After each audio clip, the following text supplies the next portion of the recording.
Good morning family, কেমন আছো তোমরা সবাই? আশা করি খুব ভালো আছো, আমরাও ভালো আছি। আর আজকে 30শে জানুয়ারি মঙ্গলবার। ওখানে অনির্বাণ উঠে ফ্রেশ হয়ে গেছে, আমার রান্না হয়ে গেছে, আমি ওর এখন বসে চা খাচ্ছি। আজকে রান্না করলাম ভাত, ডাল, ফুলকপি, আলু, মটরশুঁটি ভাজা। ও নিয়ে গেছে, আমি একবার আমার জন্য করে নিয়েছি। আর দেখি আমি খাওয়ার আগে খালি ডিম সেদ্ধ করে নেব। চল এখন চাটা খেয়ে নি। ও এই মাত্র বেরিয়ে গেল, আর আমি দেখি একটু পরে ব্রেকফাস্ট করবো। মুড়ি মটরশুঁটি তেল দিয়ে খেয়ে নেবো, আমার খুব ভালো লাগে ওইভাবে খেতে। আর কারণ এইসবে চা খেয়েছি না, এখন খেতে ইচ্ছে হচ্ছে না। আর আবার জানো তো, কালকে না আবার রাত্রিবেলা না এখানে আবার লেগে গেছিল, দিয়ে প্রচুর রক্ত বেরোচ্ছিল। তারপর আবার অনির্বাণ সবকিছু দিয়ে ব্যান্ডেড করে দিল, তারপরে বন্ধ হলো। আসলে এটা হবেই না, ডগের জায়গাটা লেগেছে না, একটু লেগে গেলেই তো হবে। ঠিক আছে, আস্তে আস্তে ঠিক হয়ে যাবে, এটাই না তো ভাবলে হবে না। আমি আমার ব্রেকফাস্ট নিয়ে বসে গেলাম, চলো খেয়ে নি এখন। আজকে না আমি একটু লেট করি স্নান করতে যাচ্ছি, 11:30 বেজে গেছে। আসলে কাল থেকে না এখানে ঠান্ডা পড়েছে, আজকে একটু ঠান্ডাটা লাগছে ভালো মতো। কাল থেকেই লাগছিল, আজকেও লাগছে, ওই জন্য ভাবলাম যে থাক একটু পরে স্নান করতে যাব। আর তোমাদের মধ্যে কালকের ভিডিওটা একজন বলছিল যে জুডিও থেকে আমি জুতো নিলাম, জামা নিলাম, কিন্তু অনির্বাণ কেন কিছু নেয়নি। আসলে আমি ওকে বলেছিলাম জানো তো, কেনার জন্য ওনা নিজেই কেনেনি। আমি অনেকবার বলেছিলাম, কিন্তু না কিনলে কি করব বলো তো। ঠিক আছে, চল এখন স্নান করে পুজো করে নি। আমার স্নান পুজো সব হয়ে গেছে, এখন একটু বসে বসে টিভি দেখবো। আর সব তো রান্না হয়েই গেছে, একটু পরে আমি ডিম সেদ্ধ বসাবো। দাঁড়া টিভি সুইচ অন করে, কারণ টিভিটা খুলতে একটু টাইম লাগে, অনেক ক্যালি বুঝছো। প্রথমে আলো মতো ঘোরা দেখাবে, আস্তে আস্তে খুলবে, অনেক ক্যালি আছে। স্টাইলিস্ট একেবারে টিভি আমাদের। মজা করেছি। তো চল একটু বসে বসে টিভি দেখি এখন। আমি লাঞ্চে বসে গেলাম, দেখতেই পাচ্ছ লাঞ্চে কি আছে। চলো এখন খেয়ে নি, এই যে টিভি দেখতে দেখতে। মাসি এসে গেছে, কেমন আছো বলো? ভালো আছি, সবাই ভালো। সামনের বাড়িতেই না বিয়ে বাড়ি আছে, মনে হয় বর যাবে, দেখতে ভালো লাগবে ওগুলো। আমি আর মাসি এখানটা দাঁড়িয়েছিলাম একটু, আর এখনো তো বর আসেনি। গাড়ি সাজানো হয়ে গেছে, গাড়ি সব এসে গেছে, দেখি কখন আসে। খুব ভালো লাগে সব দেখতে।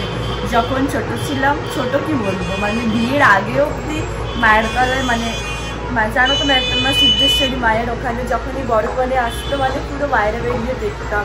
এটা একটা নেশা, বেশ খুব ভালো লাগে দেখতে। এখানে বরযাত্রীরা যেসব গাড়িতে যাবে না, বেশ সুন্দর করেছে দেখছি। মানে গাড়ির পিছনে যাদের বিয়ে আর কি, সবকটা গাড়িতে দেখছি নাম লেখা আছে, বেশ একটা একটু আলাদা ইউনিক টাইপের লাগছে দেখতে। বরযাত্রীদের জন্য মনে হয় এতগুলো গাড়ি এসে গেছে, দেখো সব সাদা কালারের। আমি আর মাসি দাঁড়িয়ে দাঁড়িয়ে বর দেখছি, আর দেরি আছে এখন আসতে, বলছি মাসি বরে। বড় কেমন করে আর দেখাবো, মিশে যাও এখান থেকে দেখা যাবে, দেখি। আমি বিছানাটা এখন ভালো করে গুছিয়ে নিই।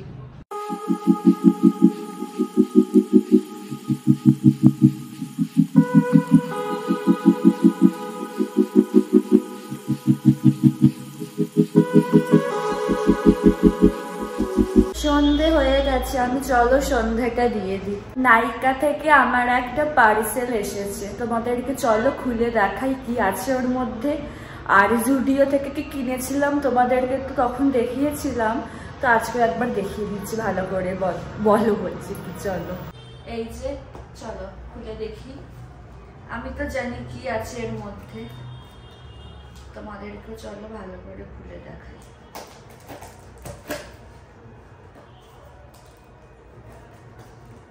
এইভাবে খুলতে আমার অসুবিধা হচ্ছে, কারণ আমি আঙুলটা তো ইউজ করতে পারছি না। আর জানো তো, যখনই এখন ছুরি বা কিছু ধরছি না, আমি খুব সাবধানে ধরছি, মানে একটা আতঙ্ক মতো হয়ে গেছে। ওটা আমারই দোষ ছিল, আমি ভালো করে আনাজ কাটছিলাম, ওই জন্য আর কি কেটে গেছে।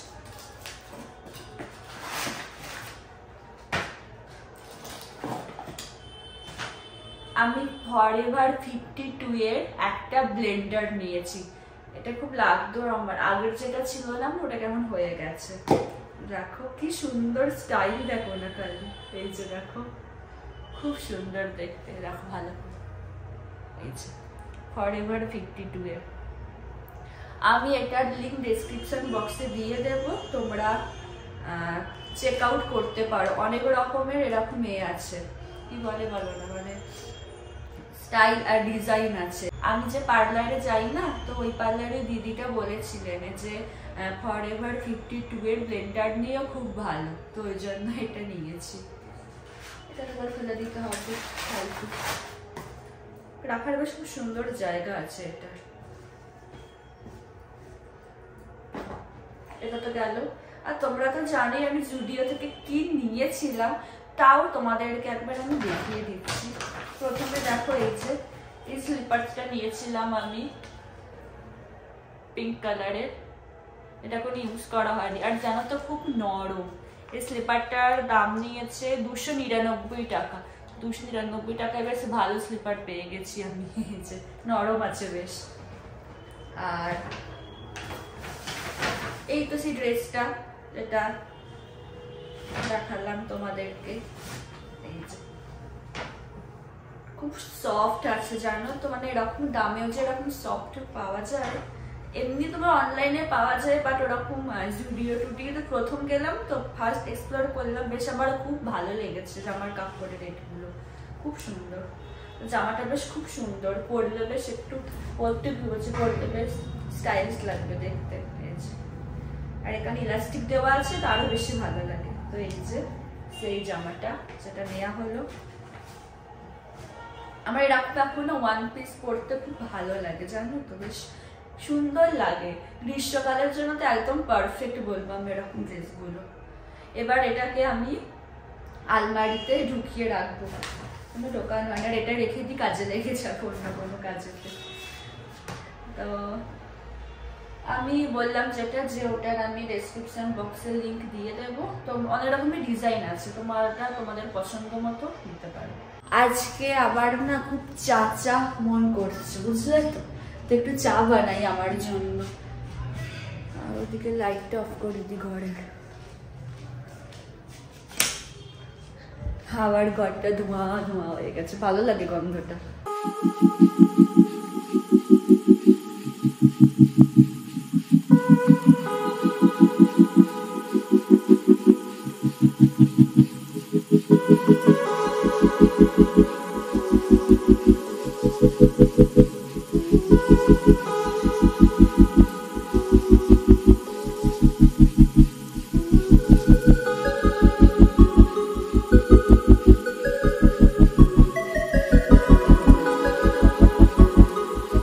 আজকে রাত্রে রান্না করব ঝোল ঝোল করে আলু পোস্ত, আর তার সাথে ভাত। ভাগ্যিস আমি পোস্তটা বেটে নিলাম জানো তো, আমি ভাবছিলাম যদি কারেন্ট অফ হয়ে যায় তখন কি হবে। পোস্তটা বাটলাম, কিছুক্ষণ পরে কারেন্ট অফ হয়ে গেল। চল আমি এখন রান্নাটা করে নিই। আমার আলু পোস্ত হয়ে গেছে, একটু পরে ভাত বসাবো। খাওয়া কমপ্লিট হয়ে গেছে, তোমাদেরকে আর দেখালাম না, তোমরা তো জানতেই কি ছিল। তাহলে আজকের ব্লগটা এখানেই শেষ করছি। যদি আমার ভিডিওর কিছুটা হলেও তোমাদের ভালো লেগে থাকে, তাহলে অবশ্যই তোমরা আমার চ্যানেলটাকে সাবস্ক্রাইব করো, আর আমার ভিডিওগুলোকে লাইক কমেন্ট আর শেয়ার করো। আর ডেসক্রিপশন বক্সে আমার ইনস্টাগ্রাম লিঙ্ক দেওয়া থাকবে, তোমরা ওখানে আমাকে ফলো করতে পারো। তাহলে চলো আজকের মতো টাটা, গুড নাইট।